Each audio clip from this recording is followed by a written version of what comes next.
राजस्थान और गुजरात के बीच समुद्र से लगा एक छोटा सा मछुआरों का गांव था रामेश्वर बस्ती। यहाँ लोग पीढ़ी दर पीढ़ी मछली पकड़कर ही अपना जीवन चलाते थे। गांव वाले समुद्र से डरते भी थे और उसी की पूजा भी करते थे। गांव की सबसे पुरानी मान्यता थी कि गहरे पानी में एक श्रापित जलपरी रहती है, जो कभी कभी इंसानों को अपने पेट में कैद कर लेती है।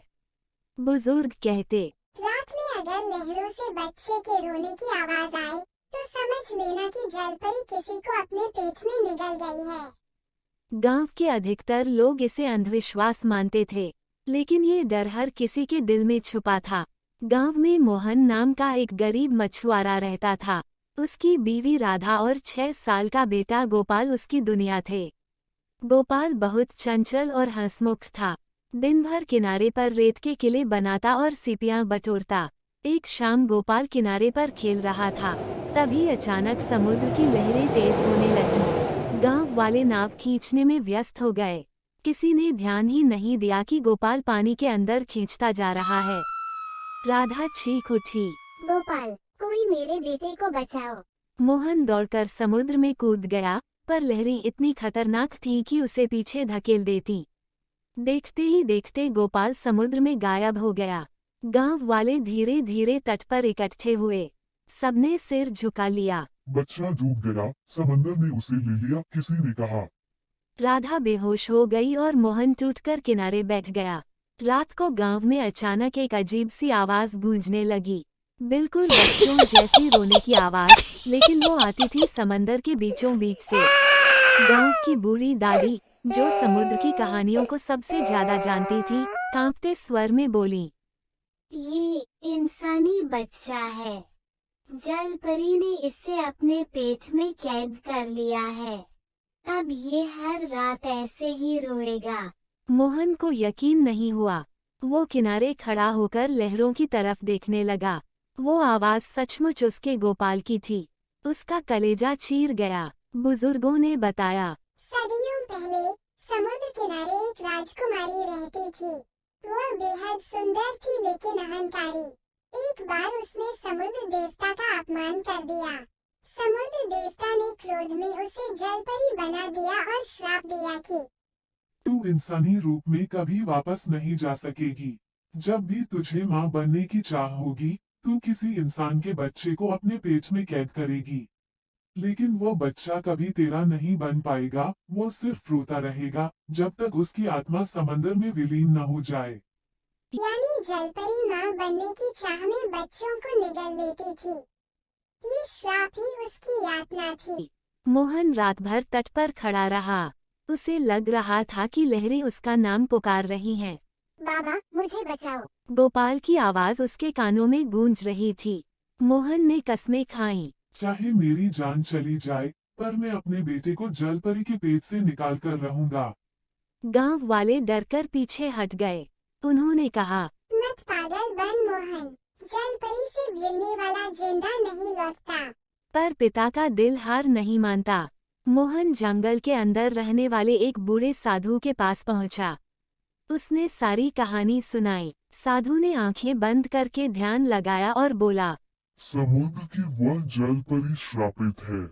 उसके पेट में एक जादुई थैली है, वही बच्चे को कैद किए हुए है। अगर तू उस थैली को चीर दे तो बच्चा बाहर आ सकता है। लेकिन सावधान, जलपरी के रोने से तू कमजोर पड़ जाएगा। वह तुझे अपने जादू से धोखा देगी। मोहन ने पूछा, मुझे क्या करना होगा? साधु ने उसे एक चमकदार त्रिशूल दिया। इसे समुद्र देवता की पूजा से सिद्ध किया गया है। बस यही जलपरी की थैली को फाड़ सकता है। पर याद रख, अगर तेरी नीयत जगमगाई तो त्रिशूल असर नहीं करेगा। अगली रात मोहन नाव लेकर समंदर में निकल पड़ा। आसमान पर काले बादल थे, बिजली चमक रही थी। अचानक पानी के भीतर से नीली चमक उठी और जलपरी प्रकट हुई। वो अत्यंत सुंदर थी, लंबे बाल, चमचमाती आंखें और चमकदार पूंछ। लेकिन उसकी मुस्कान भयावह थी। उसने मधुर स्वर में कहा, मोहन, तू क्यों आया है? तेरा बेटा अब मेरा है। मेरे पेट में सुरक्षित है। वो कभी नहीं होगा, कभी दुख नहीं झेलेगा। मैं उसे अपनी संतान की तरह रखूंगी। मोहन चिल्लाया। तू माँ बनने की योग्य नहीं है। मेरा बेटा मेरा है, उसे लौटा दे। जलपरी ने हंसते हुए कहा। तो आ, मुझसे छीन कर ले जा।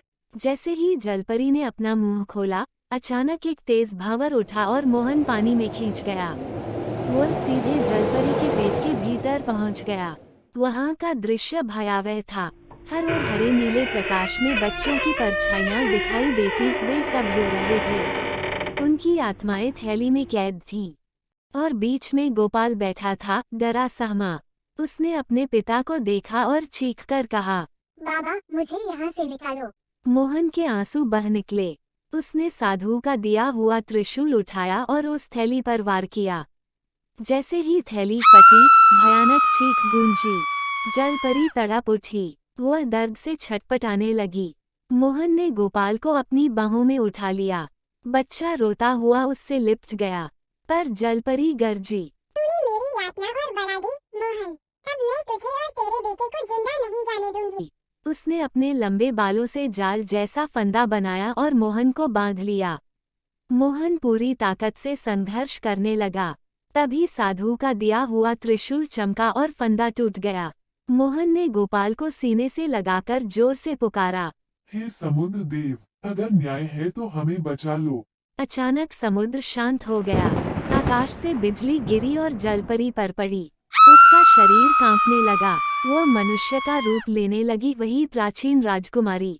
उसकी आंखों से आंसू बह रहे थे। धन्यवाद मोहन, तूने मेरे श्राप से मुझे मुक्त कर दिया।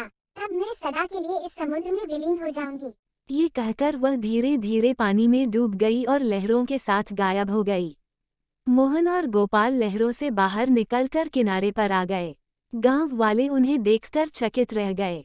राधा दौड़कर अपने बेटे को गले लगाने लगी।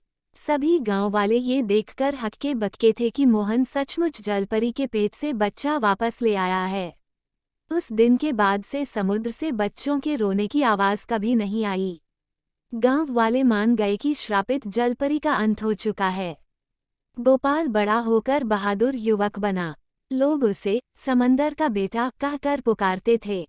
मोहन और राधा अपने बेटे को देखकर हर दिन भगवान का धन्यवाद करते। गांव में ये कथा पीढ़ी दर पीढ़ी सुनाई जाती रही कि सच्चे पिता के साहस और प्रेम ने जलपरी के पेट में कैद बच्चे को भी वापस दिला दिया।